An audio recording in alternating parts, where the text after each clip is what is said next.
भिलाई वासियों को, छत्तीसगढ़ की इस पावन धरा को जो शिव महापुराण की कथा मिली है, वो भक्त शिव महापुराण की कथा है, जिसको अपन आज सोमवार की अष्टमी से प्रारंभ कर रहे हैं। पहले भी कथा में कहा, माहिल्या शिव महापुराण की कथा इंदौर से आपको कहा था कि सोमवार की जो अष्टमी है, ये शिव और पार्वती के मिलन का बिंदु है। शंकर और पार्वती के एक मिलन का सुख है। और केवल मेरा देव अधिदेव महादेव अकेली पार्वती नहीं, पार्वती जी के जितने जितने अंश हैं, मां जगजननी के जितने स्वरूप हैं, 64 योगिनियों के साथ में भगवत भजन में, स्मरण में भगवान शिव की भक्ति को धारण करना और शिव में ही समा जाना।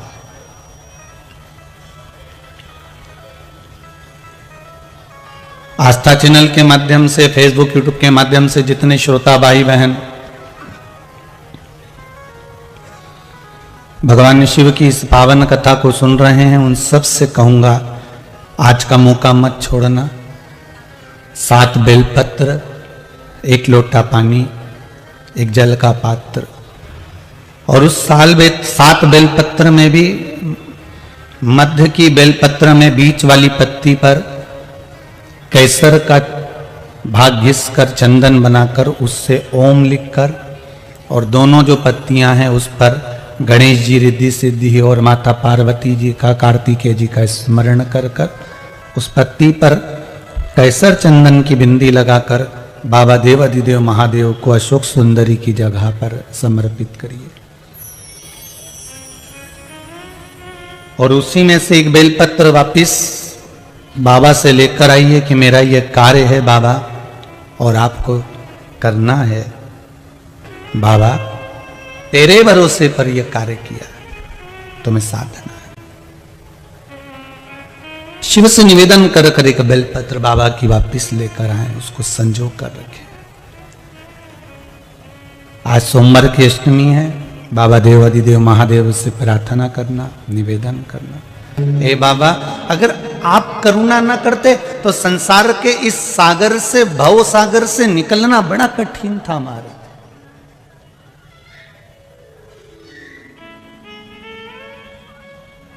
एक मेले में बच्चा कब तक खुश है? जरा उत्तर दो रे भैया, छत्तीसगढ़ वालों, जरा सावधानी से आराम से कथा में अलमस्त होकर प्रवेश कर जाओ और तैयारी कर कर बैठो कि हमको 7 दिन की शिव महापुराण में 7 दिन बाबा की इस कथा में बैठना है। 7 दिन पहले पूरे छत्तीसगढ़ में अच्छी गर्मी पड़ रही थी, पर आज कैलाश पति की कथा है, इसलिए कैलाश जैसा माहौल कर दिया उसने कथा सुनने से। इसी को कृपा कहते हैं कि बाबा कह देता है कि मैं आ गया हूं और मेरी कथा चालू हो गई है, कथा प्रारंभ हो गई है, तो बाबा कह देता है कि मेरी उपस्थिति हो गई है, मैंने पूरे ठंड का माहौल बिल्कुल ठंडक लाकर छोड़ दी है। कैलाश जैसा सुंदर आनंद ऐसा लगेगा आपको जैसे आप कहीं के हिल स्टेशन पर बैठकर कथा का रसास्वादन कर रहे हो, ऐसी बाबा ने करुणा कर कर आपको बिठा रखा। अब मेले में बच्चा घूम रहा है, बच्चा मेले में सब दूर जा रहा है, पर कब तक बच्चे को मेले का सुख लगता है, बच्चा कब तक मेले में प्रसन्न रहता है? जब तक वो अपने मम्मी पापा का हाथ पकड़े रखता है। बोलो सही है कि गलत है? माँ बाप का अगर हाथ पकड़ा हुआ है, माता पिता का हाथ पकड़ा हुआ है, तो मेले में उस बच्चे को बड़ा आनंद का अनुभव होगा, बड़ा सुंदर लगेगा, बड़ा अच्छा लगेगा कि मेला कितना जोरदार है, कितने अच्छे डमरू बज रहे हैं, कितना अच्छा गुब्बारा है, कितनी अच्छी मिठाई है, कितना अच्छी सामग्री है, कितने सुंदर झूले हैं, कितनी सुंदर फिरकी है। उस बच्चे को मेले में सुख लगेगा। कब तक? जब तक वो अपने माँ बाप का हाथ पकड़ा है, जब तक वो अपने माता पिता का हाथ पकड़ा है, और हाथ पकड़कर मेले को जब देख रहा है तो उसको प्रसन्नता मिल रही है। और मान लो वही बच्चा अपने माँ बाप के हाथ को छोड़ देता है, अपने माता पिता के हाथ को छोड़ देता है, कहीं भटक जाता है, और भटकने के बाद अब मेला उसको अच्छा लगेगा क्या? जम के बोलो जरा, नहीं।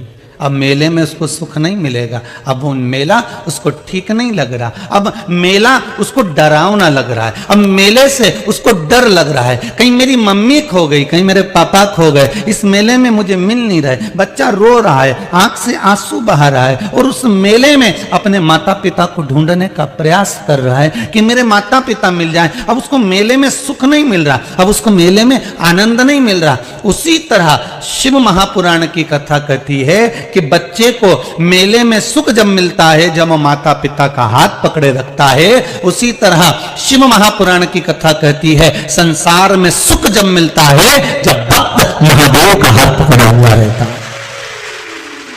जब देव अधिदेव महादेव का हाथ आप पकड़े हुए हो तो संसार का सारा सुख का आनंद प्राप्त होगा आपको, सारा सुख में आनंद की अनुभूति होगी आपको। पर जब आपने हाथ को छोड़ दिया, आपने हाथ को त्याग, अगर शंकर का हाथ पकड़ा और छोड़ दिया तो फिर ये सुख नहीं मिलने वाला, ये आनंद नहीं मिलेगा, ये सुख की अनुभूति नहीं होगी,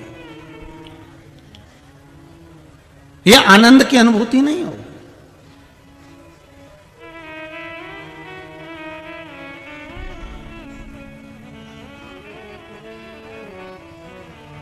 सुख की अनुभूति कब तक है? जब तक बच्चा माता पिता का हाथ पकड़ा है तो मेले में उसको सुख मिल रहा है, और हम हमारे देव अधिदेव महादेव का हाथ पकड़े हुए हैं, हम हमारे शंभू का हाथ पकड़े हुए हैं, हम हमारे शंभू के चरण पकड़े हुए हैं, हम हमारे शंकर के चरणारविंद को पकड़ कर रखे हैं, तो हमको एक आनंद की अनुभूति होगी, हमें एक सुख की अनुभूति होगी कि हम श्रेष्ठता में जी रहे हैं।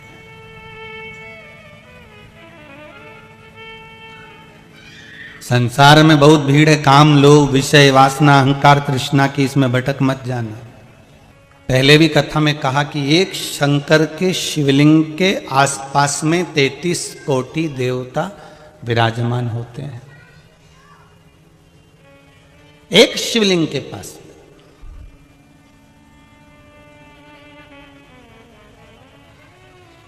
आप अगर शंकर भगवान के शिवलिंग पर जल चढ़ा रहे हैं तो केवल शिव को नहीं चढ़ा रहे हैं अकेले, आप केवल शंकर भगवान को जल अकेला नहीं चढ़ा रहे हैं। आप अगर शिव को जल चढ़ा रहे हो तो ये तुम्हारे ध्यान में रहना चाहिए कि हम शंकर को नहीं, हम 33 कोटि देवताओं को जल समर्पित कर रहे हैं। हम केवल शंकर को नहीं, भगवान शंकर के 13 बच्चों को भी जल समर्पित कर रहे हैं। हम केवल शंकर को नहीं, माँ जगत जननी जगदम्बा जगत धात्री माँ दुर्गा भवानी को भी जल समर्पित कर रहे हैं। केवल एक शिव नहीं है, 3 एक शिवलिंग में ब्रह्मा भी है, विष्णु भी है, शिव भी है, तीनों एक शिवलिंग। कहते हैं सोमवार की अष्टमी के दिन जो शिव महापुराण की कथा को श्रवण करता है और जो कामना कर कर कथा सुनता है उसकी मनोकामना बाबा पूर्ण कर देता है। ये सौभाग्य मिला है मां कामाख्या सेवा समिति को, ये सौभाग्य मिला है, इससे बढ़कर कोई सौभाग्य नहीं मिल सकता।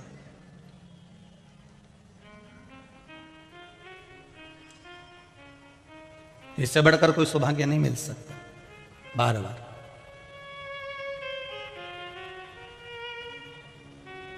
आज आपका मोबाइल पर कथा सुनना धन्य हो गया, मोबाइल सिद्ध हो गया है 18,000 का 20,000 का। आज उस पर भी एक बेलपत्री चढ़ा देना कि तेरी सिद्धता हो गई, आज तो सिद्ध हो गया हो कि मोबाइल पर कथा सुनकर आज मेरी सिद्धता हो गई है, आज मैंने कथा का तत्व ग्रहण कर लिया, आज धन्यता आया। भाई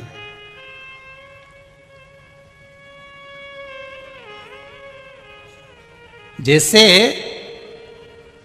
शिव में सब समाहित है, शंकर में सब है। एक राजा को बुलाओ, अपन कोई नगर के राजा को बुलाया आपने और राजा आया तो राजा अकेला आ जाता है क्या?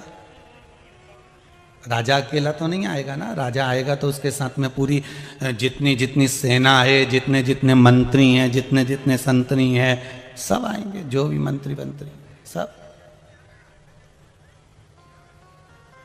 सब पहुंचेंगे। अगर कोई नेता को आपने बुलाया, कोई मंत्री को आपने बुलाया, कोई मुख्यमंत्री को, कोई प्रधानमंत्री को आपने बुलाया, तो पहले सारा प्रशासन वहां पहुंच जाता है। मंत्री आएंगे, उसके साथ में पूरा प्रशासन आ जाएगा। राजा अगर आया है तो पूरी सेना, पूरी प्रजा, जितनी भी सेना वेना है, सब साथ से ठाट से वहां पहुंच जाती है। उस सेना का पहुंचना जरूरी होता है क्योंकि राजा आ रहा है। उसी तरह मेरे शंकर को, मेरे शिव को महाकाल राजा कहते हैं। केवल अगर शंकर भगवान का स्मरण कर लिया, मेरे शिव का स्मरण कर लिया, मेरे शंकर का अनुमोदन कर लिया, मेरे मात्र शिव को याद कर लिया, श्री शिवाय नमस्तुभ्यम, मात्र इस मंत्र का या पंचाक्षर ओम नमः शिवाय ओम का या महामृत्युंजय मंत्र का भी स्मरण कर लिया। शंकर के किसी नाम को आपने जप लिया, शिव के किसी नाम को आपने धारण कर लिया, शिव के किसी नाम को आपने ग्रहण कर लिया, शंकर का एक नाम का उच्चारण यदि आपने कर लिया, तो ये समझ लीजिए जैसे राजा को बुलाओ तो पूरी सेना आ जाती है, उसी तरह शंकर को याद करो तो 33 कोटि देवता वहां पर आकर खड़े हो जाते हैं। 33 कोटि देवता वहां आकर खड़े हो जाते हैं। मात्र शिव का स्मरण कर लेने पर, मात्र शंकर का अनुमोदन कर लेने पर, मात्र शिव के नाम का उच्चारण कर लेने पर, केवल शिव के नाम का उच्चारण, श्री शिवाय नमस्तुभ्यम, सभी बोलिए श्री शिवाय नमस्तुभ्यम, श्री शिवाय नमस्तुभ्यम, श्री शिवाय नमस्तुभ्यम। मात्र शिव के नाम का उच्चारण करने पर 33 कोटि देवता वहां है। 33 कोटि।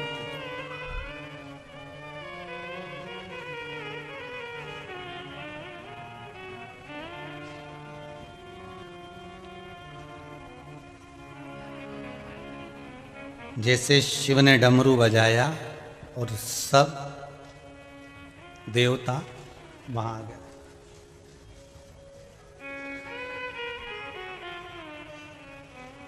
सब देव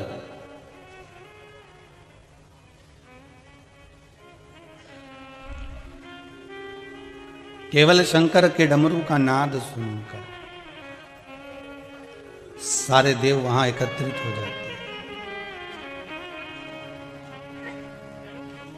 उसके नाम का मात्र स्मरण कर लेने पर सब समय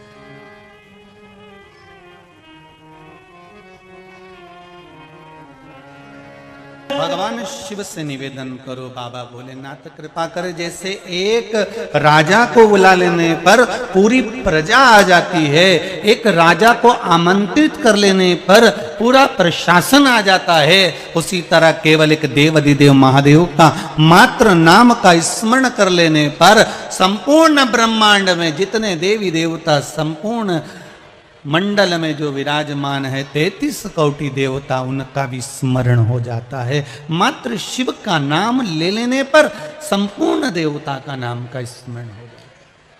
केवल एक शिव का नाम लेने, श्री शिवाय नमस्तुभ्यम, श्री शिवाय नमस्तुभ्यम, केवल एक मात्र शिव का स्मरण कर लेने सारा सुख का अनुभव हो जाता है। शिव महापुराण की कथा कर रही है।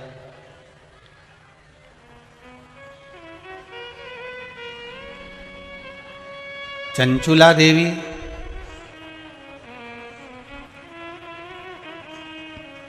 जिसका पति बिंदु प्रेत योनि में पड़ा हुआ है और उस प्रेत योनि से मुक्त कराने के लिए, उस प्रेत योनि से छुड़ाने के लिए भगवान देव अधिदेव महादेव से जाकर निवेदन करना और शिव महापुराण की कथा को श्रवण करना। भगवान ओगरदानी शिव की कथा को सुनना।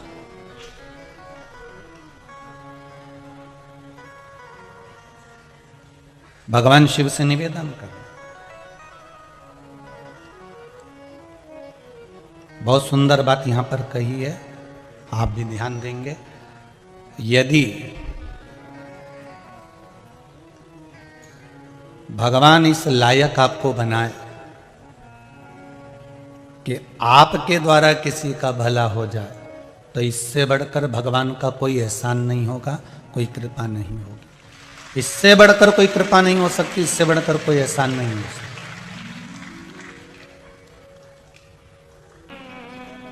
चंचुला देवी ने भगवान देवाधिदेव महादेव से निवेदन करा, भगवान शिव से विनती, बाबा मेरा पति प्रेत योनि में पड़ा हुआ है और मेरा पति अगर प्रेत योनि में पड़ा हुआ है तो उसकी मुक्ति का कोई उपाय बताइए। भगवान अगर मानव का शरीर दे, भगवान अगर मनुष्य का शरीर दे और किसी के काम आ जाए तो इससे बढ़कर कुछ नहीं। हम पहले भी कथा में कहे, या पापीड़ा मानव के शरीर से तो जानवर अच्छा है, पाड़ा मरता है तो उसकी खाल काम आ जाती है, शेर मरता है तो उसकी खाल काम आ जाती है, चीता मरता है तो उसकी ये खाल काम आ जाती है, बंदर मरता है तो उसकी खाल काम आ जाती है, सांप मरे तो उसकी खाल काम आ जाए। पर यह मनुष्य इतना पाप करता है कि मरने के बाद इसमें आग लगाना ही पड़ती है, ये किसी काम की नहीं होती। ये खाल, इसको तो आग लगाना ही पड़ेगा, क्योंकि ये किस काम की है, काम क्या करे ये मनुष्य की खाल। हाँ, कहीं किडनी लीवर आंख मांख हो तो लोग निकाल भी ले, ये चमड़ा किस काम का। हाथी मरे तो उसकी चमड़ी काम आ जाए, शेर मरे तो उसकी चमड़ी काम आ जाए, चीता मरे तो उसकी चमड़ी काम आ जाए, हिरण मरे तो उसकी चमड़ी काम आ जाए।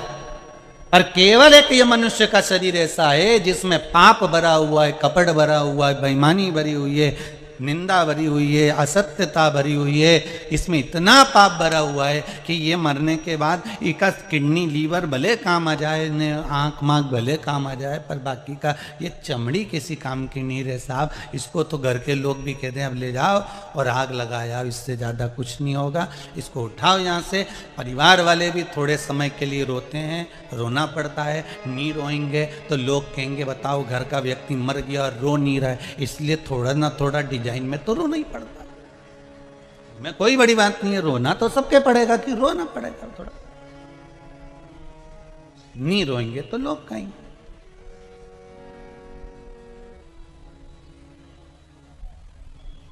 संसार में आए हो तो संसार के रीत रिवाज में रहना पड़ेगा।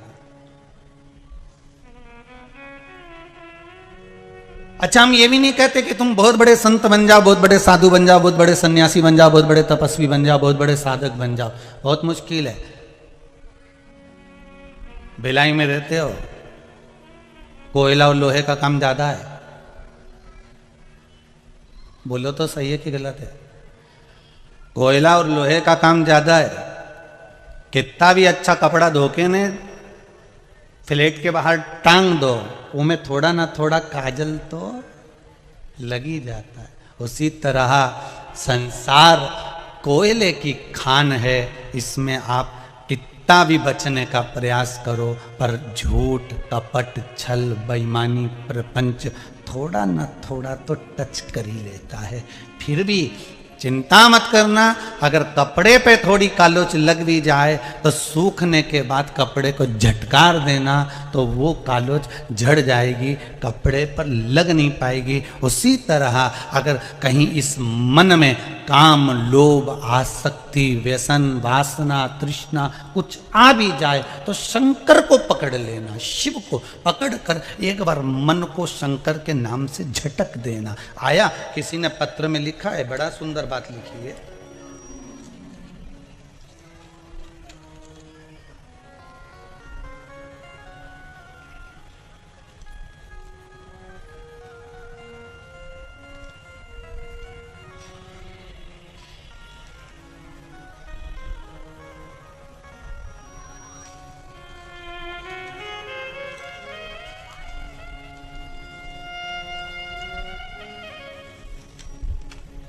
अगर कोई व्यसन आ भी जाए तो उसको झटक देना। किसी ने लिखा है बड़ा सुंदर बात, देखो लोग अपने हृदय की बात लिखने में पीछे नहीं हटते कि बाबा ने कृपा कितनी करी है।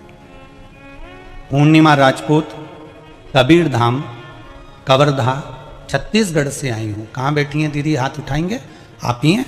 दोनों हाथ ऐसे कर दीजिए। हर हर। दीदी आपने लिखा है, गुरुदेव मेरा पति बहुत शराब पीता था, लेकिन देखो मेरा पति बहुत शराब पीता था गुरुदेव, बहुत जगह जगह जाकर प्रयास करा कि शराब छूट जाए, ये शराब नहीं पिए, बहुत प्रयास किया पर कहीं कोई लाभ नहीं मिला। गुरुदेव एक शमी पत्र का श्रृंगार करने का उपाय आपने बताया था, इस पत्र में दीदी ने लिखा है। उस उपाय को करा, थोड़ा इसको सही करो, उपाय को करा, करने के बाद बाबा की ऐसी कृपा हुई कि मेरे पति ने शराब पीना छोड़ दिया, अब शिव भक्ति में लगा हुआ, शिव भक्ति में लगा हुआ। बैठो दीदी बैठो। श्री शिवाय नमस्तुभ्यम। इसी को कहते हैं झटकना। ये नहीं है कि कालोच लगेगी, नहीं लगेगी, पर उस कालोच में लगने पर अगर कपड़ा सूख जाए और कालोच लग गई तो थोड़ा सा झटकने में वो बाहर निकल सकता है, थोड़ा सा झटकने। शिव महापुराण की कथा कर रही है। आपके जीवन में भी आप अगर शंकर का स्मरण कर रहे हो, शिव नाम का जाप कर रहे हो, दुनिया के लोग कहते हैं शंकर की भक्ति से क्या प्राप्त होता है, बस यही खुशी मिलती है। शिव महापुराण की भक्ति में सबसे ज्यादा खुशी इस बात की मिलती है कि लोग जब अपना पत्र भेजते हैं और कहते हैं गुरुदेव हम इतने सालों से तकलीफ में थे और बाबा ने जो हमारा हाथ पकड़ा, आज भगवान शंकर ने वो कृपा कर दी। एक व्यक्ति अगर सुधरा है, मदिरा के नशे से पीछे हटा है, तो मुझे विश्वास है कि उसके घर को सुधरने में देरी नहीं लगेगी, उसके घर को सुधरने में देरी नहीं लगेगी। एक माता ने अपना पत्र लिखा है, उस पत्र में लिखा है कि गुरुजी मैं और मेरा पति दोनों नौकरी करते थे प्राइवेट, और अब पत्र ढूंढना पड़ेगा दादा, दोनों प्राइवेट नौकरी करते थे और नौकरी करने के बाद कोरोना महामारी में उनकी भी सर्विस चली गई और मेरी भी सर्विस चली गई। कहाँ बैठे हैं देखो, पत्र ढूंढना पड़ेगा, कहीं बैठे हो तो खड़े हो जाना हो। हाँ ये नाम मिल गया, श्रीमती नीतू वर्मा, रायपुर छत्तीसगढ़ से आई हैं कथा सुनने के लिए। जहां बैठी हो हाथ उठाइएगा। श्रीमती नीतू जी वर्मा, आप ही हैं बहन? दोनों हाथ उठा दो एक बार। हर हर महादेव। आपने लिखा है दीदी मैं और मेरा पति दोनों प्राइवेट जॉब करते थे, कोरोना महामारी में दोनों की सर्विस चली गई और दोनों की सर्विस गई। आपकी कथा सुनते सुनते मेरे पति मुझसे कहते हैं कि गुरुजी कहते हैं कि भगवान पर विश्वास रखकर कोई भी काम चालू करो, शंकर जी का नाम लेकर, पीछे नहीं हटने देगा भोले बाबा। और मेरे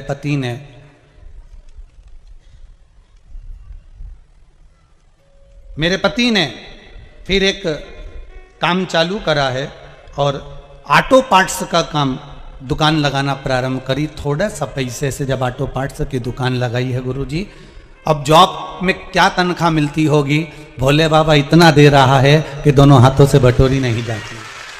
केवल शिव पर विश्वास। और अभी मैं तैयारी कर रही हूं गवर्नमेंट जॉब की, और मुझे विश्वास है कि शंकर ने मेरा जब हाथ पकड़ा है तो मेरी गवर्नमेंट जॉब भी लगेगी। और विश्वास रखिए बाबा देगा जरूर, और छोड़ता नहीं है। बैठो दीदी बैठो। श्री शिवाय नमस्तुभ्यम। शिव स्मरण में अगर आपने कुछ करा है, भगवान की भक्ति को धारण कर कर अपनी चित्त वृत्ति में अगर उतारा है, तो शिव देने में तो पीछे नहीं हट सकता। वो पीछे हटेगा नहीं। हे शंभु, आज तक आपको कभी किसी के दरवाजे पर देते नहीं देखा, पर जब जब दुनिया पर दुख पड़ा, और केवल दुनिया पे नहीं, देवताओं पर भी अगर दुख पड़ा, देवताओं पर भी अगर दुख का कहीं काल मंडराया, तो उस जगह पर मेरा महाकाल आकर खड़ा हुआ है। अगर कहीं दुख सामने आकर खड़ा भी हो गया, तो मेरा कालों का काल महाकाल वहां खड़ा हुआ है। मेरा काल अधिपति वहां खड़ा हुआ है। अगर कहीं दुख है, तो मेरा शंभु भी वहां, मेरा शंकर भी वहां पर खड़ा हुआ। महाराज,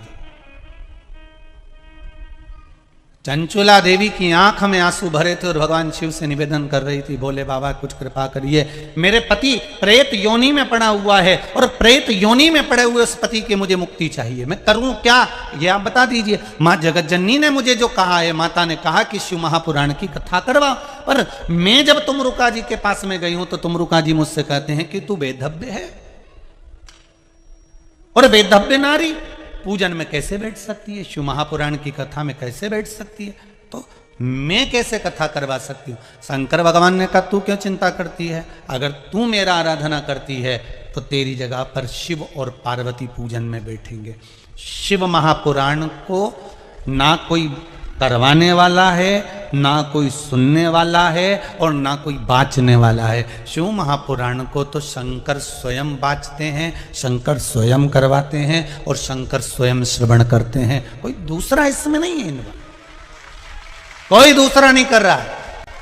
केवल इसलिए समिति का नाम है मां कामाख्या सेवा समिति। शंकर की कथा को मां कामाख्या देवी करवा रही है,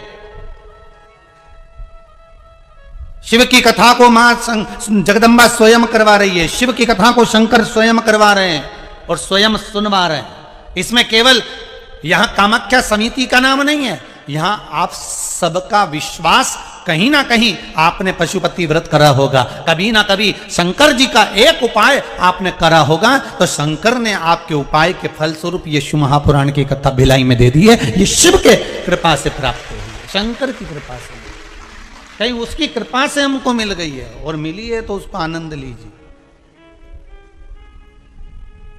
उस फल का सुख, उस आनंद का सुख हमें प्राप्त हो।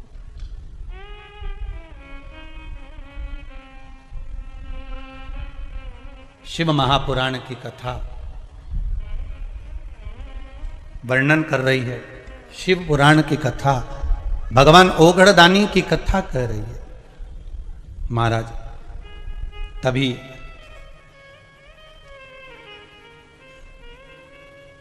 ओगड़दानी शिव की कथा करे, भगवान शंभु, भगवान शंकर को केवल स्मरण कर लेने पर, केवल याद कर लेने पर 33 कोटि देवताओं का सुख प्राप्त हो जाता है।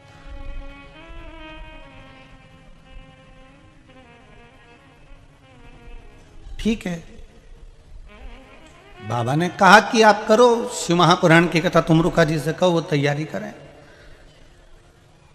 और हम स्वयं शिव महापुराण के यजमान बनकर बैठेंगे कथा सुनने के लिए।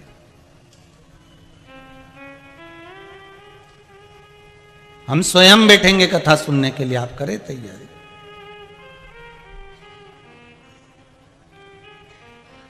महाराज, शिव भक्त के लिए शिव स्वयं रूप रख कर आते हैं।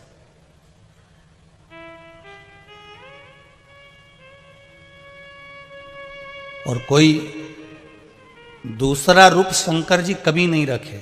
फिर निवेदन करें, केवल एक कृष्ण के लिए गोपी का रूप रखा था, एक राम जी के लिए हनुमान का रूप रखा था। इसके सिवाय मेरे भोलेनाथ जी ने किसी की भी परीक्षा ली हो, किसी के दरवाजे पर भी गए हों, एक अपनी धर्म पत्नी पार्वती के कहने पर ब्राह्मण का रूप रखा था। मेरे शिव रूप भले धारण करें हैं, पर किसी के साथ में कभी ऐसा भगवान शंकर ने नहीं करा कि किसी का हृदय को घात पहुंच जाए, किसी के हृदय को ठेस पहुंच जाए।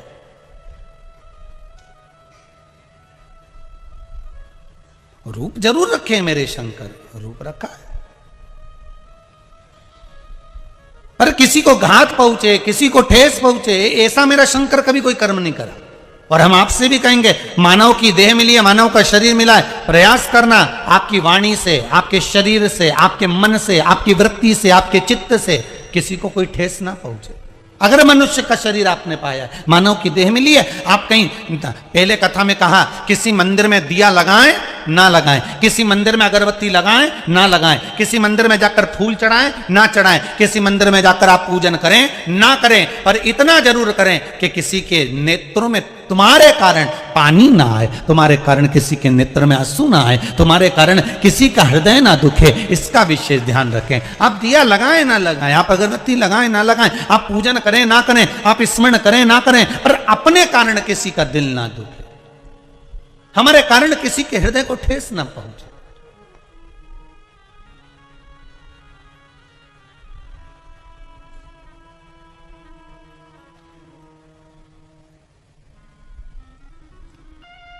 शिव पुराण कह रही है, शंकर की कथा कह रही है, शिव स्मरण कह रहा महाराज, कह दिया भगवान शिव ने, भगवान ओघड़दानी भगवान शंकर कह रहे हैं, भगवान शिव कह रहे हैं, भगवान शिव की कथा कह रही है, तुम जाओ, तुम तुमरुका जी से कहो कि कथा प्रारंभ करें, मैं कथा श्रवण करने के लिए स्वयं आऊंगा और कथा स्वयं कराऊंगा, कोई दूसरा नहीं करा सकता। शंकर पर चढ़ाया हुआ एक चावल का दाना, एक मूंग का दाना, या एक बेलपत्र, या एक पुष्प, या एक लोटा जल, इसका फल कितना होता है, या आपके दुख की घड़ी में आपको मालूम पड़ जाएगा कि शंकर किस समय पर देता है। ऑक्सीजन हर कभी नहीं लगाई जाती है, लगाते हैं क्या हर कभी? अरे जम के तो बोलो। वेंटिलेटर पर हर कभी नहीं सुलाया जाता, जब उस समय कुछ बचा ही नहीं है, अब लग रहा है डॉक्टर को कि इसका शरीर काम नहीं कर रहा, इसका शरीर किसी काम का नहीं रहा, अब इसका शरीर सपोर्ट ही नहीं कर रहा, तो फिर उसको ऑक्सीजन लगाई गई, फिर उसको आईसीयू में डाला गया, फिर उसको वेंटिलेटर लगाया गया, फिर उसको मशीनें लगाई गई कि अब इसका शरीर इसके बल पर चलेगा। उसी तरह शिव महापुराण की कथा कहती है, आपने एक चावल का दाना चढ़ाया, एक बेलपत्र चढ़ाई, एक लोटा पानी चढ़ाया, ये पानी का फल, ये बेलपत्र का फल, ये पुष्प का फल तुम्हें ऐसे ही प्राप्त नहीं हो जाएगा। भगवान देखता है, जैसे डॉक्टर को लगता है कि अब ऑक्सीजन की जरूरत है, ऑक्सीजन लगा दो, अब वेंटिलेटर की जरूरत है, वेंटिलेटर लगा दो, अब इस चीज की जरूरत है, ये मशीन लगा दो। उसी तरह भगवान भी देखता है कि तेरे दुख की घड़ी में जब तेरे सामने कहीं काल मंडराने लगता है, दुख आने लगता है, तब भगवान भी, तूने जो बेलपत्र चढ़ाई है वो ऑक्सीजन का काम कर कर भगवान तेरे काम को सपोर्ट देता है।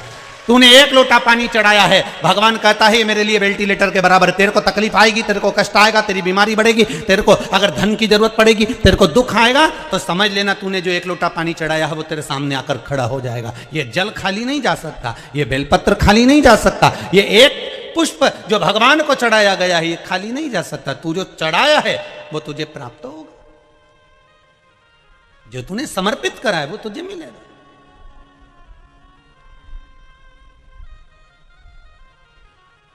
कई लोग कहते हैं शिव जी को चढ़ाया हुआ कैसे प्राप्त होगा, शंकर भगवान का कोई, हम जो देते हैं, हम जो खर्च करते हैं, हम जो समर्पित करते हैं, उसका कुछ फल है? आपने अगर शिव महापुराण में 1 रुपया भी लगाया है, 1 रुपया भी लगाया है, तारीख लिख लेना, दिन लिख लेना, तिथि लिख लेना, और वही तारीख अगले साल मिला लेना कि जो तुमने खर्च करा, ये टेंट में, ये बिछात में, ये भोजन में, ये भंडारे में, ये बिछात में, ये पूजन में जो तुमने खर्च करा, उसको लिख कर रखना कि कितना खर्च करा और उसका कितना मिलता है, वो अगले साल की यही तारीख और ये तिथि मिला लेना, यही तारीख और ये तिथि मिला लेना, उसका बढ़ोतरी कर कर कितना प्राप्त हुआ है वो आप मिला कर रखिए। आपको कितना मिला वो बाबा ही जानता है, वो बाबा ही करने वाला। भक्त शिव महापुराण की कथा कह रही है, चंचुला भी भगवान शंकर की भगत नहीं थी, केवल एक बिंदुक नाम के ब्राह्मण की पत्नी, और वो भी कितनी विचित्र।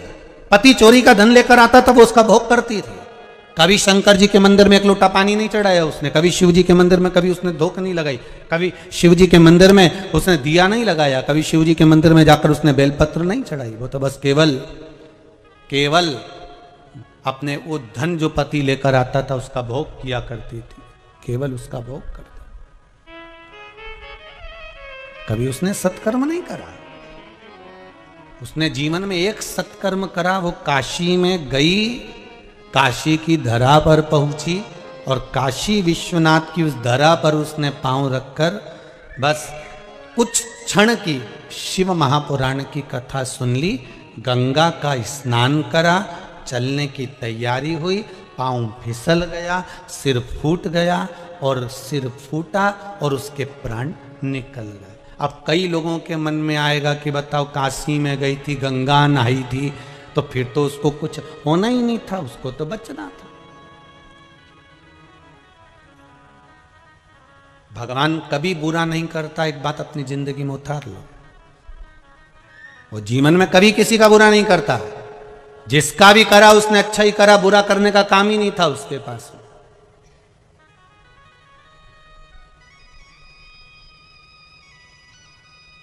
वो किसी का बुरा नहीं करता।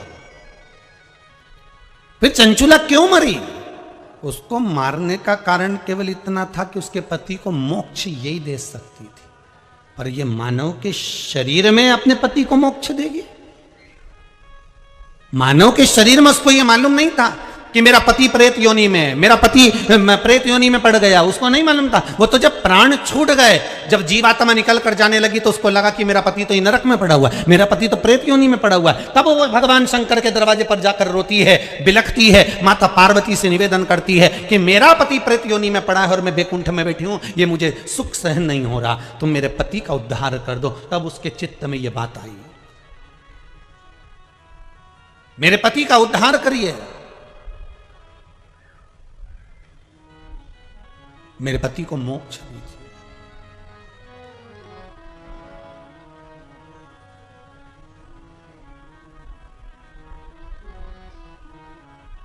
महाराज, अगर मेरे पति को मुक्ति मिल जाएगी तो मुझे सुख का भान उत्पन्न हो जाएगा। ठीक है,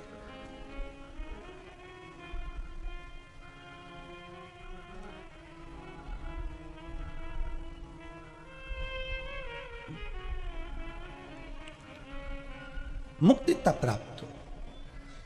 शिव जी ने कहा ठीक है, करो, शिव महापुराण की कथा करो। तुमरुका जी बाच रहे हैं उसको। जिन तुमरुका जी का घोड़े का मुंह है, शरीर सुंदर है, मनुष्य का है, देवऋषि नारद जैसी वीणा है उनके हाथ में, एक हाथ में करताल है, वो तुमरुका जी।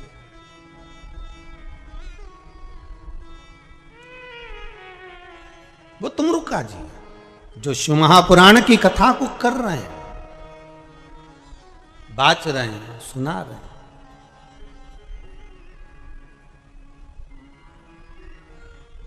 अब शंकर की कथा में मन एक भक्त का जब लगता है तो भगवान परीक्षा भी बहुत लेता है। बहुत ध्यान देना, भक्त जब भगवान की ओर झुक जाता है, भक्त जब भगवान का हो जाता है, भक्त जब भगवान की ओर समर्पित हो जाता है, तब भगवान अपने भक्त से खेलना चालू कर देता है। तब भगवान अपने भक्त से थोड़ा थोड़ा खेलता है। मैं भक्त से भगवान थोड़ा आनंद लेता है, परीक्षा लेता है।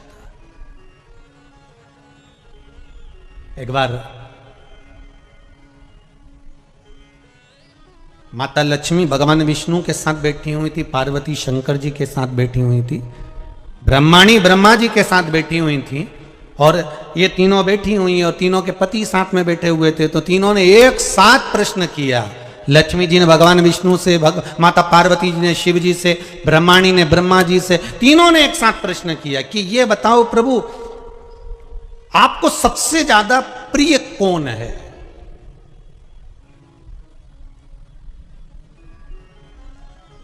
और प्रभु ये भी बता दीजिए कि आपसे बड़ा कौन है? अब भगवान से बड़ा कौन हो सकता है? आपसे बड़ा कौन है? तो भगवान विष्णु और भगवान शंकर और भगवान ब्रह्मा तीनों एक साथ बोल दिए, हमसे बड़ा हमारा भक्त होता है, हमारा भक्त हमसे बड़ा है। भगवान विष्णु ने कहा मुझसे बड़ा मेरा भक्त है, शंकर कहते हैं मुझसे बड़ा मेरा भक्त है, ब्रह्मा कहते हैं मुझसे बड़ा मेरा भक्त है। तो लक्ष्मी जी ने कहा कहने से पहले फिर विचार कर लो नारायण, कहने से पहले फिर सोच लो। आप कह रहे हो कि आपसे बड़ा आपका भक्त है, फिर सोच लो। अब भगवान विष्णु के मन में आया कि जब ये बार बार बोल रही है कि सोच लो सोच लो सोच लो, मतलब जरूर कुछ गड़बड़ी है।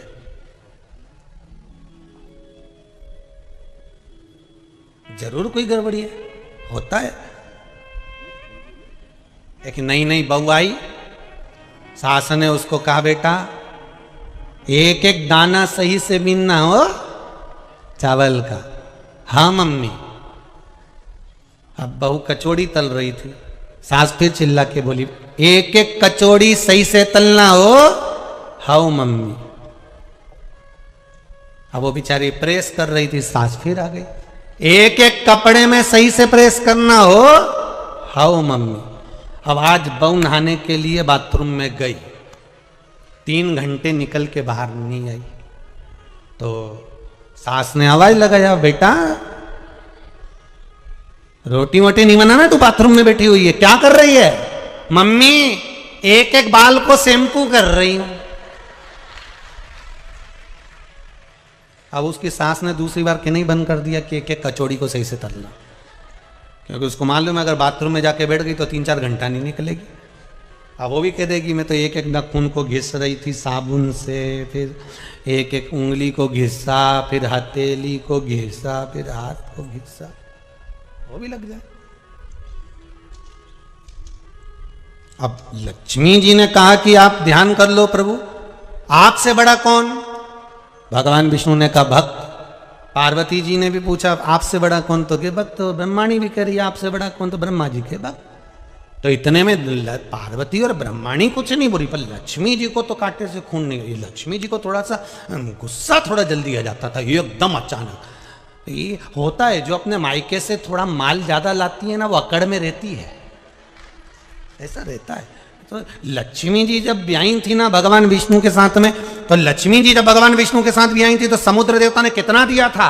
रत्नाकर ने कितना दिया? रतन माणिक मोती सोना चांदी हीरा पन्ना अंबर पीतांबर सब लक्ष्मी जी के कन्यादान में दिया। तो लक्ष्मी जी को अहंकार रहता थोड़ा सा, तो लक्ष्मी जी ने कह दिया फिर विचार कर लो। भगवान विष्णु ने कहा कर लिया विचार, अच्छे से सोच लिया, सोच लिया। तुमसे बड़ा कौन? भगवान बोले भक्त। लक्ष्मी जी बोली ठीक है, अगर तुमसे बड़ा तुम्हारा भक्त है तो भक्त मेरा जेठ लगा। ठीक है, भक्त कौन लगा? लक्ष्मी जी का जेठ। अब लक्ष्मी जी उसकी क्या लगी? बहू। तो बहू जेठ से खुले से रहती है कि पर्दे में रहती है? जम के तो बोलो जरा। पर्दे में रहती है। इसीलिए जो भक्त होते हैं ना, इससे लक्ष्मी पर्दा कर रहती है इनके जीवन में। कई लोग कहते हैं हम मंदिर जाते हैं, हम भगवान का व्रत करते हैं, हम उपास करते हैं, हम ये करते हैं, पर भगवान हम ही को दुख क्यों देता है? लक्ष्मी जी पर्दे में, जेठ है, भक्त जेठ। छोड़ा। भगवान विष्णु ने पूछा तुम कहना क्या चाहती हो? लक्ष्मी जी कहने लगी अगर भक्त आपसे बड़ा है तो वो मेरा जेठ हो गया और मैं उसकी बहू हो गई, इसलिए आपके भक्त लक्ष्मी जी से थोड़ी दूरी बनाकर रखेंगे, क्योंकि बहू में और जेठ में दूरी होती है।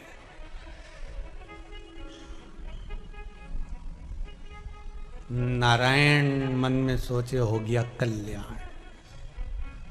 अच्छा, पत्नियां प्रश्न बहुत करती हैं और इनके प्रश्न का उत्तर बहुत सोच समझ कर देना। जितने भेरू बैठे हैं इनसे निवेदन है जो जब जब प्रश्न करे तब तब 50 बार सोचना कि उत्तर दूं कि नहीं दूं।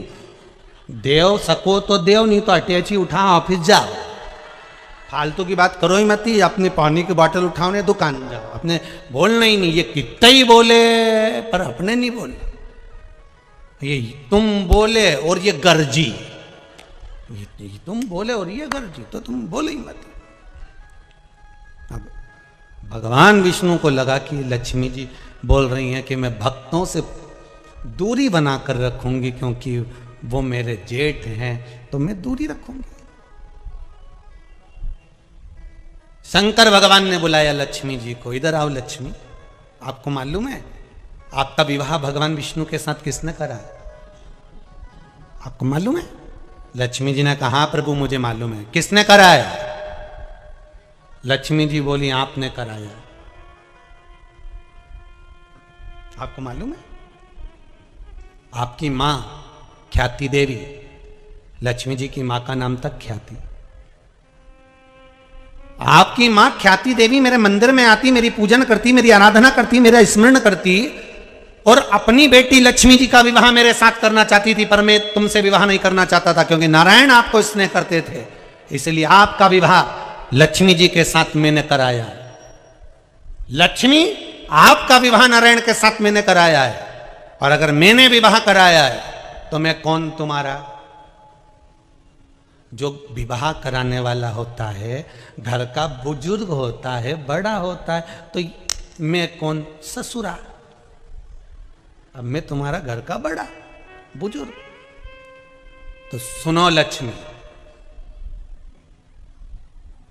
घर की तिजोरी की चाबी तुम्हारे हाथ में देता हूं।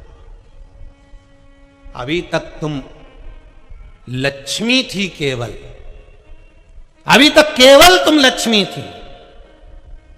लक्ष्मी, आज से मैं अपनी तिजोरी की चाबी तुम्हें देता हूं। मतलब तुम्हारे घर में कोई भी आएगा, चाहे भक्त आए चाहे साधारण सा व्यक्ति आए, सबको लक्ष्मी देना पड़ेगी। तो तुम्हें तिजोरी की चाबी दे रहा हूं। आज से मेरा महादेव नाम का आगे का नाम महा तुझे दे रहा हूं। आज से तू लक्ष्मी नहीं रही, क्या नाम पड़ गया? जम के बोलिए जरा। महालक्ष्मी हो गई। मैंने अपना महासंबोधन तेरे को दे दिया, मतलब तिजोरी की चाबी तेरे को। अब भगवान विष्णु खुश हो गए। भगवान विष्णु ने कहा वाह वाह प्रभु, बड़ी गजब कर दी आपने। ये तो भक्तों से दूरी बना रही थी, पर आपने कृपा कर दी और आपने इसको महालक्ष्मी बना दिया। भगवान शंकर ने कहा सुनो लक्ष्मी, आज से मैंने आपको महालक्ष्मी बनाया है, पर एक बात का ध्यान रखना लक्ष्मी। सुन लक्ष्मी, भक्त हो चाहे साधारण सा मानव हो, जब शंकर का स्मरण करेगा, शिव नाम की भक्ति करेगा, चाहे वो किसी का भी भक्त हो, चाहे वो राम का, कृष्ण का, नारायण का, किसी का भी भक्त हो, अगर शंकर का नाम लेता है तो लक्ष्मी तुझे उसका भंडार भरना ही पड़ेगा, चाहे कोई भी। लक्ष्मी को महालक्ष्मी कर, तू भंडार भरना।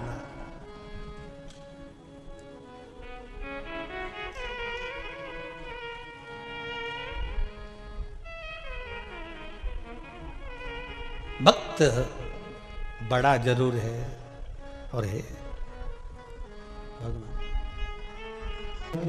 आप अगर शिव की उपासना में लगे हो, शंकर की भक्ति में लगे हो, भगवान के भजन में डूबे हुए हो, आएगा दुख। संसार में मनुष्य को मिलना है, पर शिव की भक्ति आपको परमात्मा तक ले जाएगी। और यह मत सोचना कि धन नहीं मिलेगा, संपदा नहीं मिलेगी।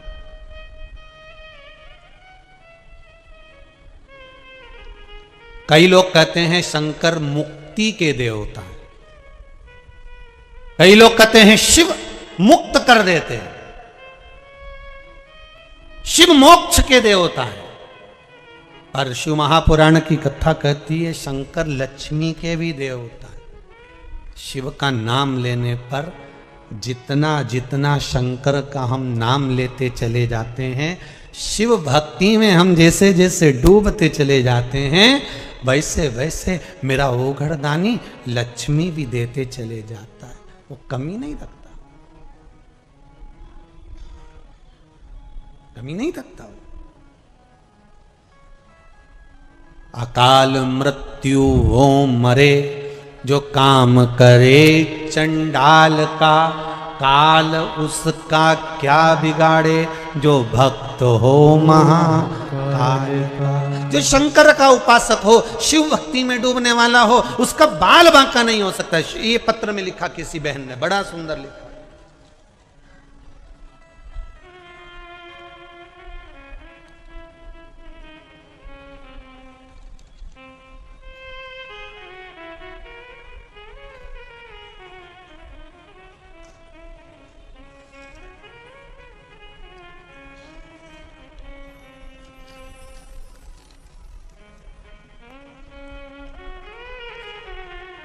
मैं विद्या महोनिया महासमुंद छत्तीसगढ़ से आई हूँ। गुरुदेव कहाँ बैठी हैं? जहाँ बैठे हो आप ही हैं। दोनों हाथ उठा दो एक बार। हर हर महादेव। आपने पत्र में लिखा है गुरुजी, मेरी छोटी बहन का लड़का अचानक खाना पीना बंद कर दिया। डॉक्टरों ने भी कह दिया कि इसका खाना पीना इसके शरीर के लिए सब छूट जाएगा और धीरे धीरे ये काल ग्रसित होता चले जाएगा। डॉक्टर को दिखाया, बीमारी का पता नहीं पल पाया, पर शरीर धीरे धीरे धीरे धीरे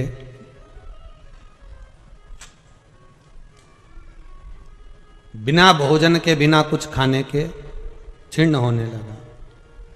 पर गुरुदेव पशुपति व्रत मेरी बहन ने शिव महापुराण की कथा में सुना था और करना प्रारंभ करा। उस व्रत का फल क्या होता है गुरुदेव? कोई मुझसे पूछे, आपने पत्र में लिखा है दीदी, बहुत बहुत धन्यवाद। आपने लिखा है उस व्रत का फल क्या होता है। पहला सोमवार का व्रत करा और मेरे उस बहन के बच्चे ने मुख में पहला निवाला लेना प्रारंभ कर लिया था। दूसरा व्रत करा, मेरी बहन के बच्चे ने एक रोटी खाई, और तीसरा व्रत करा, वो अच्छे से भोजन करना चालू कर दिया। डॉक्टर भी आश्चर्य में पड़ गए कि इसका तो क्या होना था और कैसे रह गया। ये डॉक्टर भी आश्चर्य में। बैठो बहन, बहुत बहुत हर हर महादेव। शिव उपासना का फल किसको कहते हैं? शंकर की उपासना किसको कहते हैं? एक बहन ने और सुंदर पत्र लिखा है गुरु।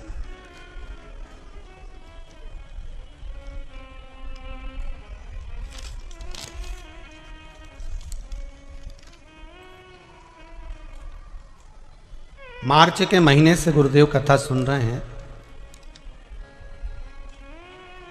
मेरे भाई की शादी नहीं हो रही थी। पत्र में नाम नहीं लिखा है, जिसका भी होगा। गुरुदेव भगवान शिव की भक्ति का ऐसा भाव प्रकट करा, आपने जो उपाय बताया था शिव महापुराण में वो करा। 5 सालों से भाई के विवाह के लिए आप ही ने लिखा है पत्र बहन। एक बार दोनों हाथ उठाकर हर हर महादेव कह दो। हर हर। कहां से आए हो? आपने लिखा तो नहीं है इसमें। पत्र में लिखा है मेरे भाई की शादी नहीं हो रही थी। 5 सालों से परिवार बहुत परेशान में था, विवाह नहीं हो रहा है। सबने कह दिया था विवाह होगा भी नहीं, पर ऐसी कृपा हुई, आपने जो उपाय बताया था वो करा, और 3 महीने में मेरे भाई का संबंध पक्का हो गया और उसकी शादी जुलाई हो गई। हर हर। बैठिए बहन, बैठिए। बहुत बहुत धन्यवाद। हर हर। शिव कृपा किसको कहते हैं? शंकर का केवल अनुमोदन, शिव का केवल स्मरण। भगवान की भक्ति से जो सुख है वो सुख कहीं नहीं मारा। भक्त बड़ा कि भगवान? भक्त बड़ा। अब भक्त बड़ा तो जो भक्त भगवान की भक्ति में डूबा रहता है शंकर भगवान राम जी की भक्ति में डूबते हैं। शंकर जी राम जी की भक्ति में डूबते हैं और राम जी जम के बोलो शंकर जी की। राम जी शिव की भक्ति में और शिव राम की। अब शंकर जी की भक्ति कौन कर रहे हैं? राम जी। तो शंकर जी से पूछा जाए कि कौन बड़ा, तो के भक्त बड़ा। तो शंकर जी के भक्त हैं राम जी, तो शंकर जी की निगाह में राम जी जम के बोलो बड़े हो गए। अब राम जी भक्ति कर रहे हैं शंकर जी की, तो राम जी की निगाह में भक्त बड़ा, तो भक्त शंकर हैं, तो राम जी की निगाह में बड़ा कौन है? शिव जी। मेरा ओघड़दानी बड़ा, मेरा शिव बड़ा। कृष्ण की निगाह में शिव बड़े हैं, शिव की निगाह में कृष्ण बड़े।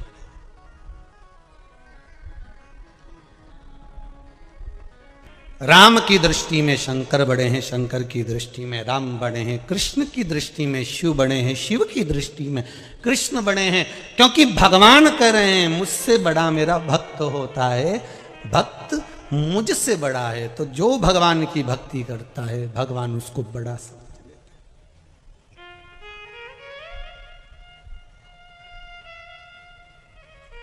फिर वो कैसा भी भक्त हो। देवराज नाम का ब्राह्मण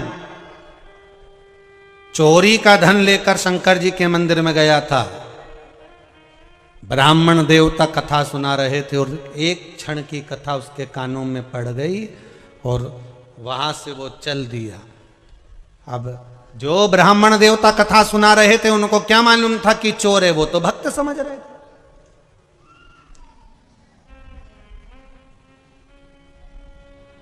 उनको नहीं मालूम कि ये चोर है, उनको तो भक्त समझ रहे।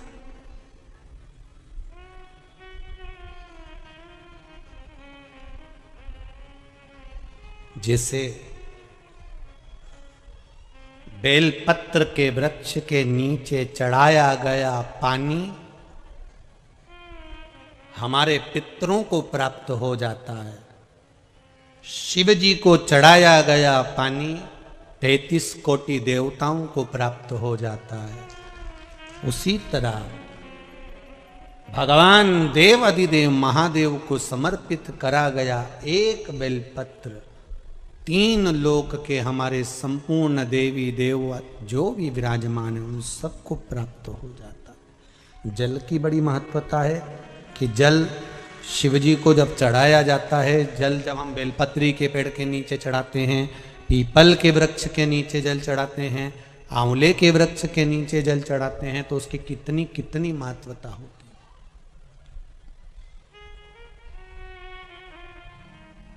उसकी कितनी मूलता है।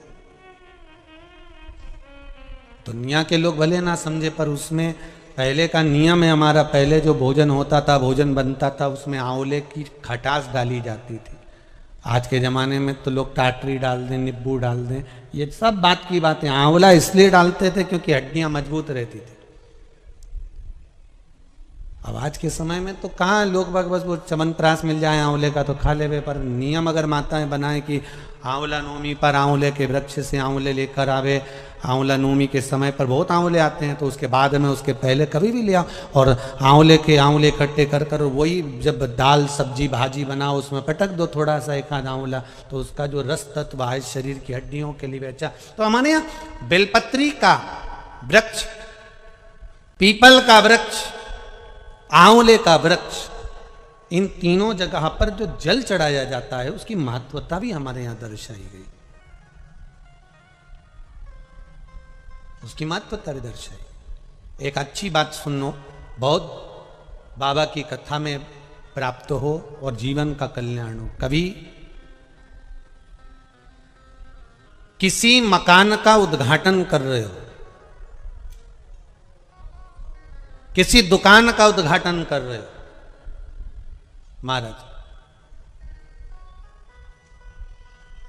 मकान का, दुकान का, आप उद्घाटन कर रहे हैं, उसको प्रारंभ कर रहे हैं, तो प्रयास करा करो कि पीपल के वृक्ष के नीचे की थोड़ी सी मट्टी, आंवले के वृक्ष की थोड़ी सी मट्टी, थोड़ी सी बेलपत्री के वृक्ष के नीचे की मट्टी, थोड़ा आंकड़ा, जो आंख होता है, जो शिव जी को फूल चढ़ता है सफेद आंख का, उसके नीचे की मट्टी, इन माटी को लाकर जहां नए मकान का मुहूर्त हो रहा हो या नए मकान में अपन जा रहे हों या उस मकान में कहीं पूजन आदि करा रहे हों, तो गाय के गोबर के साथ में, गौ माता का जो गोबर है, गौमूत्र है, उसके साथ में इन माटी को लेकर थोड़ा सा भाग लीप लेना चाहिए।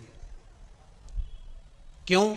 क्योंकि बेलपत्री के वृक्ष के नीचे लक्ष्मी जी का आवास है, पीपल के वृक्ष के नीचे नारायण और लक्ष्मी का आवास है, शनि का आवास, भगवान शिव का आवास है। इसलिए शिव जी का एक नाम है पिपलेश्वर महादेव। दधीची ऋषि की अस्थियां जाने के बाद में सुभाष ने जो अपना गर्भ था उसको पीपल के कोटर में रख दिया था और पीपल के वृक्ष का फल खाकर वो बच्चा जीवित रहा था जिसका नाम पिपलाद हुआ था। शिवजी ने उसको वर प्रदान करा था, इसलिए उसका भगवान शंकर का नाम पीपल के वृक्ष के नीचे पिपलेश्वर महादेव पड़ गया था।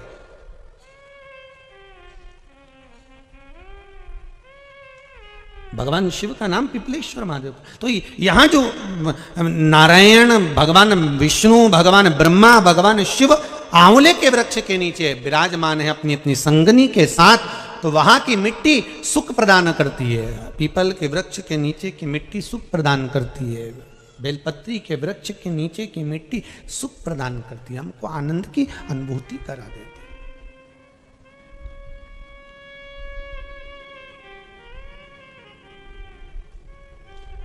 सुख जहां मिल जाए। महाराज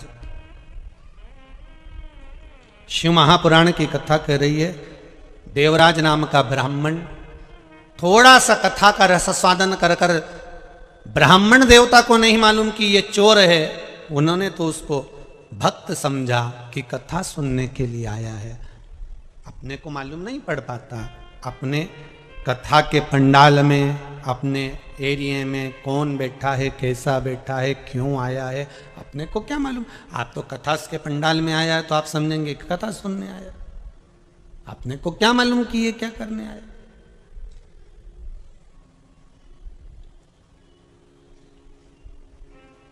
हमें अंदाजा नहीं है कि वो क्या करने के लिए आया, हमें तो अंदाजा इस बात का है कि वो कथा सुनने के लिए आया, कथा श्रवण कर रहा है। अब शिव महापुराण की कथा कहती है, देवराज को कथा सुनी, ब्राह्मण देवता ने अपने मन से बातचीत की, पर देवराज का मन शिव महापुराण में नहीं लग पाया था। होता है ऐसा, कथा में जाकर बैठने वाला बैठ जाता है और उसका मन नहीं लगता, तो कई लोग कहते हैं गुरुजी आपने तो कथा कही, उसने नहीं सुनी, तो आपको कैसा लगेगा, उसने श्रवण ही नहीं करी। तो हमारा निवेदन फिर वही है,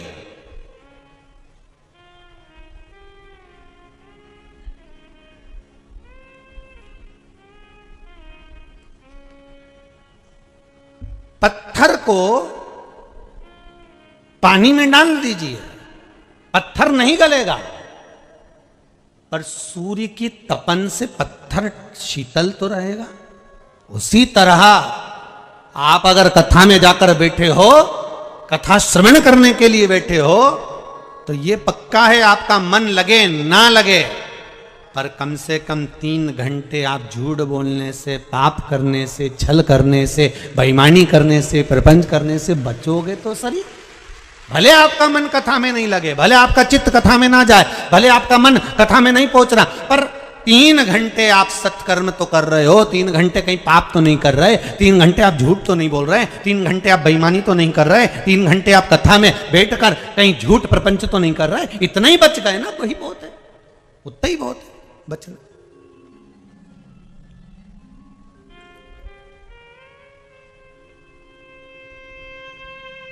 तीन घंटे ये चित्त कथा में पहुंचे। शिव महापुराण की कथा कहती है, देवराज का मन कथा में नहीं लगा था, देवराज का चित्त कथा में नहीं लगा, और देवराज का जब मन कथा में नहीं लगा, देवराज का चित्त जब कथा में नहीं लगा, तो देवराज ने ये बात अपनी चित्तवृत्ति में उतार ली और गया। और मंदिर से बाहर निकलने के बाद एक बेलपत्री के पेड़ के नीचे उसका जब प्राण छूटे, एक बेलपत्री के वृक्ष के नीचे जब उसके प्राण निकले, तब भगवान शिव नंदी लेकर खड़े हुए थे। तो देवराज के मन में यह बात आ गई कि मैंने कथा सुनी नहीं, मैंने कथा नहीं सुनी है। और अगर मैंने कथा नहीं सुनी है तो फिर आखिर भोलेनाथ शंकर मेरे लिए नंदी लेकर क्यों आ गए? तो स्वयं देवराज ने शिव जी से पूछा कि प्रभु, मेरा मन कथा में नहीं लगा, मेरा चित्त कथा में नहीं लगा, मैं कथा में नहीं पहुंचा, फिर आप नंदी लेकर कैसे आ गए? शंकर भगवान ने कहा उसका एक कारण था देवराज, कि एक तो तू शिव मंदिर के दरवाजे पर पहुंच गया, दूसरा तेरा मन लगा ना लगा पर तू शिव महापुराण में जाकर बैठ गया, और तीसरा तूने जहां प्राणों को त्यागा, ये बेलपत्री के वृक्ष की छांव है जिसके नीचे तूने प्राणों को त्यागा, इसलिए मैं स्वयं तुझे लेने के लिए आया, मैं स्वयं लेने के लिए आया।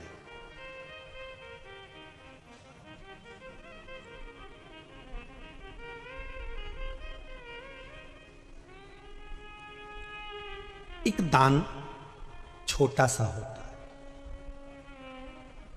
और एक दान बड़ा सा होता है।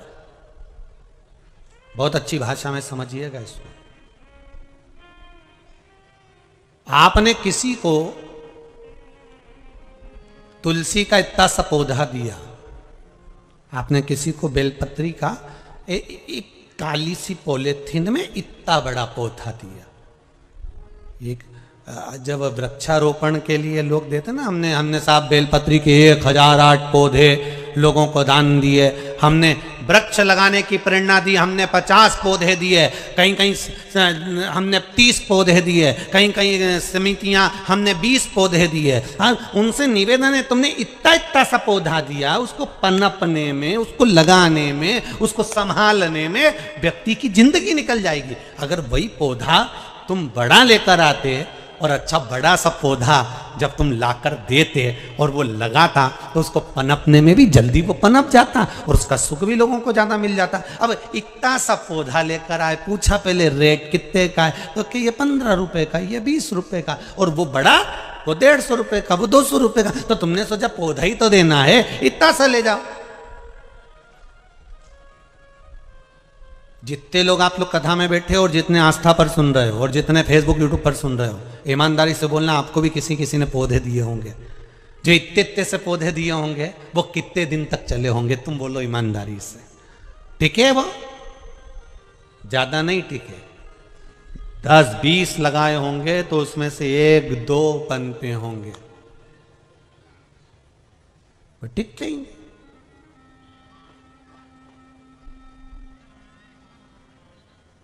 जैसे बेलपत्री के पौधे का दान छोटा दिया जाता है, तो वो बेलपत्री का पौधा तो तुमने दिया, तुमने दान भी किया, तुमने पुण्य भी करा, तुमने सत्कर्म भी करा, पर 10 लोगों को देने से अच्छा है 10 रुपए का एक पौधा था, 10 लोगों का पौधा एक जगह लेकर आते, 100 रुपए का इतना बड़ा पौधा खरीदते और उसको कहीं एक जगह लगवा देते, तो उसका दान का एक आनंद दूसरा हो जाता। अब वो 10 जगह दिए पर वो 10 जगह ही नहीं पनप पाए, तो उसका कोई सुख नहीं। उसी तरह शिव महापुराण की कथा कहती है कि मंत्र जाप करो, मना नहीं है, पर मंत्र जाप का सबसे बड़ा सुख ये है कि केवल एक बार श्री शिवाय नमस्तुभ्यम बोला और छोड़ दिया, या एक बार पंचाक्षर मंत्र ओम नमः शिवाय बोले, या एक बार महामृत्युंजय मंत्र का जाप करा उसके बाद नहीं लिया, या एक बार भोजन करा उसके बाद 1 साल नहीं करा, या एक बार फलाहार खाया उसके बाद खाया ही नहीं 1 साल तक, तो उसका मतलब कुछ नहीं है। शिव महापुराण की कथा कहती है, कई लोग कहते हैं गुरु जी हमने ये उपाय करा और हमारा 3 महीने में काम होना चाहिए, तो होगा, परंतु एक शर्त है कि पौधा, समझ गए, बड़ा होना चाहिए। मतलब तुमने जो उपाय करा करने के बाद तुम्हारे मुख से शंकर का गुणगान होना चाहिए कि मेरा शंभु मेरा ये कार्य करेगा। श्री शिवाय नमस्तुभ्यम, ओम नमः शिवाय। पंचाक्षर मंत्र, मूल मंत्र शिव महापुराण का या महामृत्युंजय मंत्र आपके मुख से आपने उपाय करा, पर साथ में शंकर का भजन करना जरूरी है। पौधा बड़ा करना है तो जल तो डालना पड़ेगा, कार्य सिद्ध करना है तो शंकर का गुणगान करना पड़ेगा, शिव का स्मरण करना पड़ेगा। भक्त शिव महापुराण की कथा कर रही है। देवराज से भगवान शंकर कह रहे हैं कि तूने मेरे मंदिर में प्रवेश करा, पहला। दूसरा, शिव महापुराण की कथा सुनी। तीसरा, बेलपत्री के वृक्ष के नीचे प्राणों को त्यागा, ये तेरे को सुख दे गया, इसलिए मैं स्वयं तुझे लेने के लिए आ गया। शिव महापुराण की कथा कहती है अगर भूल से भी व्यक्ति शंकर जी के मंदिर के बाहर से भी निकल जाता है तो भी शंकर करुणा कर देते हैं साहब, तो भी शिव कृपा कर, मात्र भूल से निकल गए। अगर प्रीत करो तो ऐसी करो। तो लोग कहते हैं गुरुजी 18 पुराण, 18 उप पुराण, इतनी पुराने होने के बाद सारे पुराण में कहीं नहीं लिखा, केवल एक शिव महापुराण में लिखा कि शंकर को ये चीज, काली तिल चढ़ाना, काली मिर्च चढ़ाना, ये चढ़ाना, वो चढ़ाना, शिव को चढ़ाने से फल मिलता है। और ये चीज चढ़ाना, ये चीज रखना, ऐसी बेलपत्र चढ़ाना है, बेलपत्री की डंडी का मुख इधर होना चाहिए।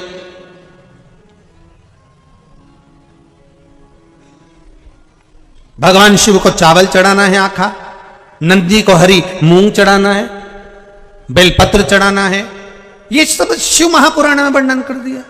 ये चढ़ाना, वो चढ़ाना, शिव को हल्दी, शिव को लेपन, शिव को चंदन, शिव को कैसर, ये सब शिव महापुराण में करा, बाकी की पुराणों में नहीं। तो वेद व्यास जी से अगर किसी ने पूछा हो या वर्णन करा हो तो हम तो एक ही बात कहेंगे, महाराज ब्रह्मा ब्रह्मलोक के देवता हैं, भगवान विष्णु वैकुंठ के देवता हैं, पर मृत्यु लोक के अगर कोई देव हैं तो वो महादेव हैं। मृत्यु लोक का देव महादेव हैं, तो मृत्यु लोक के इस देवता को लगा कि ये सब मेरी संतान है, ये सब मेरी औलाद हैं, और मेरे घर के बच्चे अगर दुखी रहेंगे तो मुझे दुख होगा। इसलिए शिव की कथा में सारे दुख का निवारण वेद व्यास जी ने लिख दिया कि सब दुख कटने का एक ही निवारण, हे बाबा, हमारे दुख को मिटाने का केवल एक साधन हो सकता है, वो शिव की भक्ति है, शंकर का स्मरण है, शंकर का अनुमोदन है। कैसे मिलेगा शिव? हम घर से भाग जाएं शंकर को पाने के लिए, हम कहीं चले जाएं शिव को पाने के लिए? नहीं नहीं भाई। एक राजा एक घोड़े पर बैठकर गया और लोहे का काम हो रहा था, घोड़े को प्यास लग रही थी, घोड़ा आगे बढ़ नहीं रहा था। राजा को लगा कि घोड़ा प्यासा है, राजा ने घोड़े को पानी पिलाने के लिए एक बाल्टी में पानी भरवाया। एक भाई को बुलाया, इसमें पानी भरो।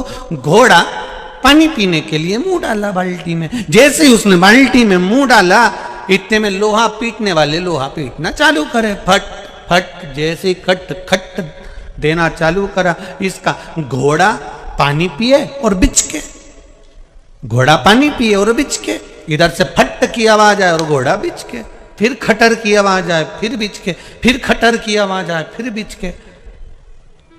राजा ने, जितने लोग लोहे का काम कर रहे थे, राजा ने उनसे कहा, भैया मेरा घोड़ा पानी पी रहा है, थोड़ी देर ये खटर पटर बंद कर दो। एक दो दुकान वाले ने बंद कर दी, घोड़ा फिर पानी पीना चालू करा, इधर वाले ने चालू कर दी खटर पटर, फिर घोड़ा बिच के। राजा फिर उधर गया, उधर वालों से कहा, भैया मेरा घोड़ा पानी पी रहा है, तुम ये खटर पटर बंद कर दो। घोड़े ने पानी पीना चालू करा, उधर वालों ने बंद करी, इधर वालों ने फिर चालू कर दी।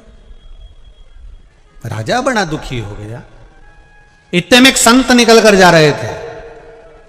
संत ने कहा, महाराज क्या हुआ? घोड़ा पानी नहीं पी पा रहा, ये खटर पटर के कारण। संत ने कहा, महाराज ये खटर पटर जिंदगी में कभी खत्म नहीं होने वाली। घोड़े से कह दो पानी पीना हो तो पी ले। अपने मन को इसी खटर पीटर में पानी पीने की आदत डाल लेना चाहिए। उसी तरह शिव महापुराण की कथा कहती है, ना हमें गंगा के घाट जाकर बैठना है, ना हमें नर्मदा के घाट जाकर बैठना है, हमें तो घर में रहना है और पूरी खटर पटर के साथ इस मन को शिव महापुराण में लगाना है, पूरी खटर पटर के साथ।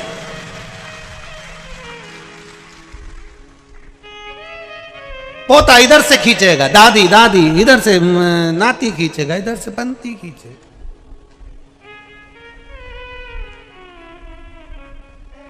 अरे भिलाई वालों को तो धन्यवाद है, तुम्हारे हमने ऐसा गार्डन कहीं नहीं देखा जो भिलाई में है। दादा दादी और नाना नानी गार्डन, पूरी दुनिया में घूमी है पर गार्डन का नाम कहां से लाया है? ऐसा गार्डन कहीं नहीं देखा, कहीं नहीं लिखा कि दादा दादी गार्डन नाना नानी गार्डन, पर भिलाई में बड़े बड़े अक्षर में लिखा है दादा दादी नाना नानी गार्डन। वो गार्डन के लिए नहीं लिखा है, समझदार के लिए लिखा है कि दादा दादी और नाना नानी के पास रहोगे तो दिल गार्डन गार्डन रहेगा।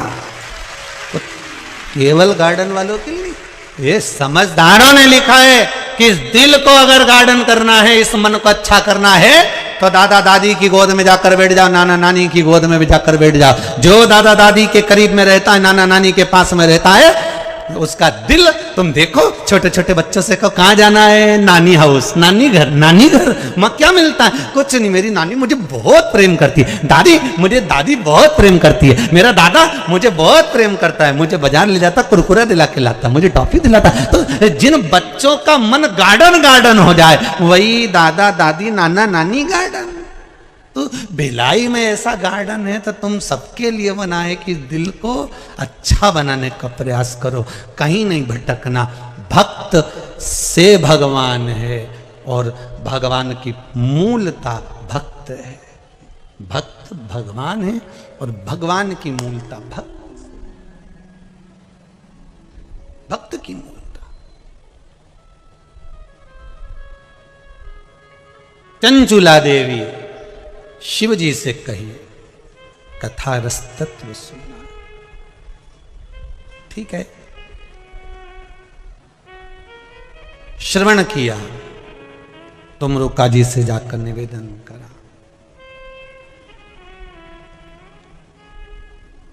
शंकर और पार्वती बड़ा सुंदर रूप रखे, ईश्वर जी और गोरा जी बने, गणा और गोर, गणगौर का रूप धारण करा है ईश्वर जी और गोरा जी बनकर शंकर और पार्वती 16 दिन श्रृंगार करे हैं। हिंदू धर्म में गणगौर 16 दिन की होती है, शंकर और पार्वती 16 दिन श्रृंगार करे हैं। महाराज शंकर जी के 16 श्रृंगार 16 संस्कार हो गए, माता पार्वती के 16 श्रृंगार माताओं ने धारण कर लिए। माताओं